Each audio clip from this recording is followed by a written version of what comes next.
ಶಾಸಕರಾದ ಎಸ್.ಆರ್. ವಿಶ್ವನಾಥ್ರವರು ಹುಟ್ಟುಹಬ್ಬಕ್ಕೆ ಸಸಿಗಳನ್ನ ಕೊಡೋದು, ವೀಲ್ ಚೇರ್ಗಳು ಕೊಡೋದು, ರಕ್ತದಾನ ಶಿಬಿರ ಮಾಡೋದು, ಆರೋಗ್ಯ ಶಿಬಿರ, ಹಲವಾರು ಕಾರ್ಯಕ್ರಮಗಳನ್ನ ಹಮ್ಮಿಕೊಡ್ತಾರೆ. ನಾಯಕರಾದ ಎಸ್.ಆರ್. ವಿಶ್ವನಾಥ್ರ ಹುಟ್ಟುಹಬ್ಬದ ದಿವಸ ನಾವು ನಮ್ಮ ಕೆಲವು ಮುಖಂಡರುಗಳೆಲ್ಲ ಯಲಹಂಕ ಕ್ಷೇತ್ರದ ಹಲವಾರು ಮುಖಂಡರುಗಳು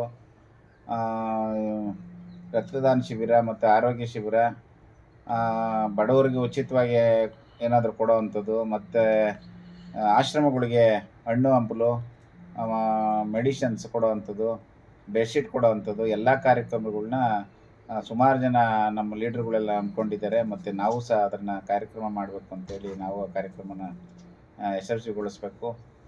ನಮ್ಮ ಧೀಮಂತ ನಾಯಕರಾದ ಎಸ್.ಆರ್. ವಿಶ್ವನಾಥ್ರವರು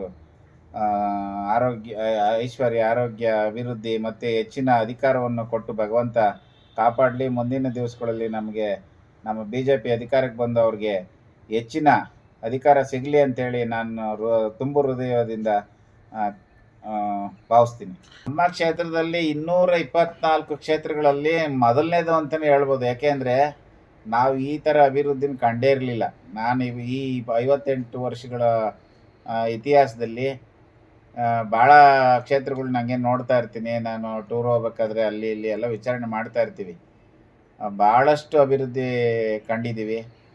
ಭಾಳ ಸಂತೋಷ. ಅದಕ್ಕೆ ಎಲ್ಲ ಪಕ್ಷದವರು ಒಮ್ಮತದಿಂದ ಅವರು ಬಂದರು ಅಂದರೆ ಎಲ್ಲ ಪಕ್ಷದವರು ಎಲೆಕ್ಷನ್ ನಿಲ್ಬೋದು ಅಷ್ಟೇ. ಬಂದರು ಅಂದರೆ ಅವ್ರಿಗೇನೆ.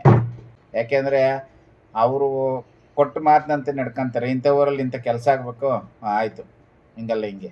ಯಾರಿಗೂ ಇಲ್ಲ ಅಂತ ಅವ್ರ ಮನೆ ತಕ್ಕ ಯಾವುದೇ ಪಕ್ಷದವ್ರು ಹೋಗಲಿ ಪಕ್ಷಪಾತ ಮಾಡ್ದಂಗೆ, ಅಭಿವೃದ್ಧಿ ಕೆಲಸದಲ್ಲಿ ಪಕ್ಷಪಾತ ಮಾಡ್ದಂಗೆ ಕೆಲಸ ಮಾಡಿರೋರು ಅಂದರೆ ನಮ್ಮ ಧೀಮಂತ ನಾಯಕ ಎಸ್.ಆರ್. ವಿಶ್ವನಾಥ್ ಅವರು ಬಿಟ್ಟರೆ ಬೇರೆ ಯಾರೂ ಇಲ್ಲ ಅಂತ ನಾನು ಈ ಸಂದರ್ಭದಲ್ಲಿ ಹೇಳಕ್ಕೆ ಇಚ್ಛೆಪಡ್ತೀನಿ.